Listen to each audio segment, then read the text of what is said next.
Hello fam, welcome back to our channel. Some hours ago, Junior Mohammed has spoken up.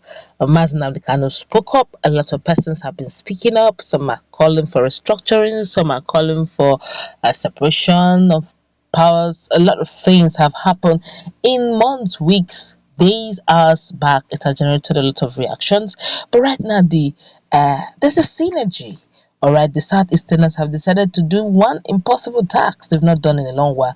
While Junai Mohammed is of the opinion that the issue of presidency, the Igbos cannot just cajole the whole of 200 million Nigerians to just hand them over the issue of presidency on the platter of gold for whatever reason. They can be blackmailed into it. Well, the Southeastern leaders have another thing to say about it. But before we go into the news proper and further analysis, we'd like you to subscribe to our channel by clicking on the red subscribe button. Beside it, you will see a bell notification icon. Please go ahead, click on it to get notified as soon as we update our channel on YouTube. Well, the governors of the 5 states in the southeast geopolitical zone and other prominent Igbo leaders would be leading a solidarity march on the 27th of December this year to further push for what they believe in.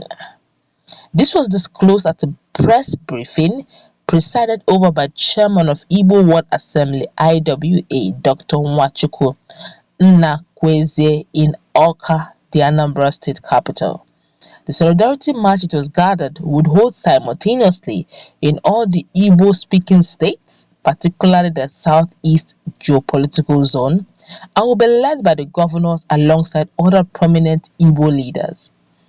Anakwenze said that time has come for Igbo to lead the country and contribute their quota to its development. He argued that all regions have produced presidents except for Southeast. He therefore appealed to all zones to support the Igbo aspirations.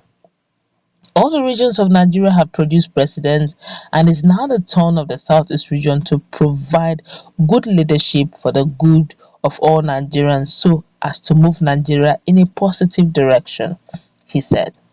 Anakwenze, who is also the chairman of Ohaneze Ndigbo Diaspora Committee, said that Igbos stand solidly with all Nigerians across ethnic divides and would always work for progressive Nigeria. Most Southerners, Middle Belters, and most Nigerians want a restructured Nigeria.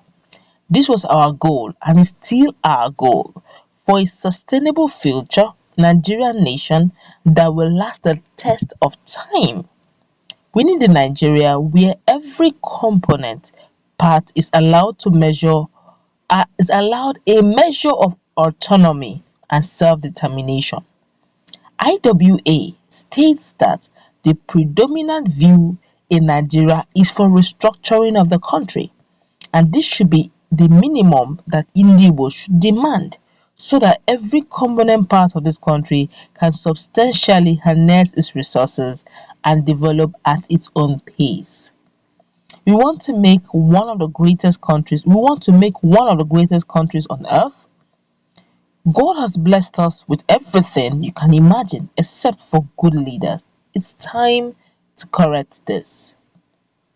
There is need to restructure Nigeria to ensure true federalism based on regions or zones. We need a Nigerian political structure that is based on equity, fair play, balance, and equal access to political power for the good of all Nigerians, he said. Now he's saying he should keep a date. That's Nwachukwu of Ohaneze in diaspora, the chairman of Ohaneze diaspora, saying that look, Nigerians, Southeasterners, keep a date with them on the 27th of December 2020. And they are harnessing the whole of the leaders in Southeast, the governors and prominent political leaders and other leaders. They will be going on solidarity march where they believe that the other regions should allow zoning. And if they're going to allow zoning, then by all means, it should be the turn of Ndigbos. But if you have not heard what Junad Mohammed said, please check our political feed. That's this full video list and begin to see you see a video on what Junad said. Junad is not of the opinion that Ndigbo should be given presidency. He doesn't even believe that there should be any sort of synergy. He just believes that if they should be even be given presidency, shouldn't be the Southeast. From all he didn't practically say it, but by implied meaning, he's even routing for someone like Bola Ahmed Tinubu. But then that's his personal opinion, and he's a second generation lawmaker, so which means he's in the past, technically speaking. And if we are talking about not too young to rule, and we get it right, then we shouldn't be looking at, yes, we should look at history to guide us, but we shouldn't be repeating history so that we can move forward. But let's hear what Nigerians are saying concerning this matter, because Nigerians have reacted. This one here is saying, Yorubas be wise. The Igbos have never voted for any Yoruba candidate. We know be Mugu. Oops. This one here is saying, the president should be given to the region that will bring the progress of the nation. Or you give them Biafra Republic so that they can tell the world what they are capable of doing by their own by their God's given destiny. Wise men. This one here is saying, anybody from other regions, any political party that come out for or produce president outside South is the enemy of Nigeria.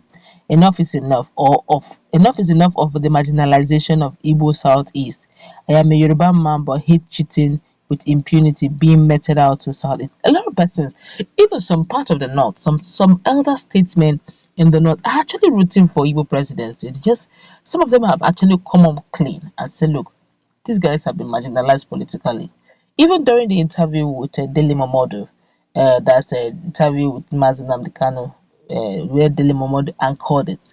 He said something that they all know. I took that in. He said they all know that Ndigbos, apart from political scene, especially being at the helms of affair in Nigeria, that Ndigbos have contributed their quota immensely, especially when it comes to commerce, trading, business, and all that. Which means even the world, even the blind can actually see that for some reasons, Igbos have not been given that apex position of being the president of this country, even vice president. I'm not talking about military wise, I'm talking about democratic wise, which means, except of course, there's other things they've signed which Nigerians don't know.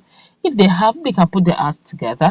Okay, if they can join whatever political terrain they need, who knows? If we give them presidency, if they get their ass together, form good allies and other regions see reasons why they should become president, who knows? This issue of Biafra agitation may just cool down just a little. And if true restructuring, I mean true federalism, is what every Nigerian is asking for, so that true development will come out truly from every quarter. Some persons were always saying that the North will not probably allow true federalism simply because they are heavily dependent on oil. Don't forget right now that the North now have gold in commercial quantity. All right, and if they're talking about good resource control and the rest, that means also they don't have something to gain. Every region has something that is blessed with. No country of the world came empty. There's always something they're producing or something, services they're giving, that's bringing them some sort of income. So true restructuring should be encouraged, if you ask me. If this whole agreement arrangement is, not being handled well, is bringing so much chaos, then by all means, let's look into true restructuring so that Nigeria can be retained as a nation. But let's hear what others are saying concerning this matter. This one here said, you don't have to stress themselves. Okay, they don't have to stress themselves. They should ask PDP for that ticket because they have been working for PDP for long. This one here is saying 2023. Okay, 2023, two things will happen. Igbo president or Biafra. Okay, which means technically speaking, some persons, not everybody though, some persons are of the opinion that if you're not going to give us 2023 presidency as an Igbo man, then you should give us Biafra. As in, technically speaking, he's saying for Ndigbos that if you are not going to give Igbos presidency, then please give them Biafra. But okay, let's say this one here saying Igbo man never has implicit trust in himself, let alone another person. Therefore, the Westerners should be careful with these people. Different opinion, I tell you, a lot of persons are different and diverse opinion, but 2023 is really a distance. Let's see how it plays out. Is it going to be Biafra for them? Is it going to be Presidency 2023 time. We tell how they play their cards. Don't forget that you should keep a date with them. Come on 27th of December 2020. There'll be a region-wise rally that will be, championed by their leaders, telling the world or telling Nigerians that it is time for a Southeast to produce Presidency 2023. Let's meet in our conversation. Let's interact. What's your take on this? Do you think they'll take them seriously?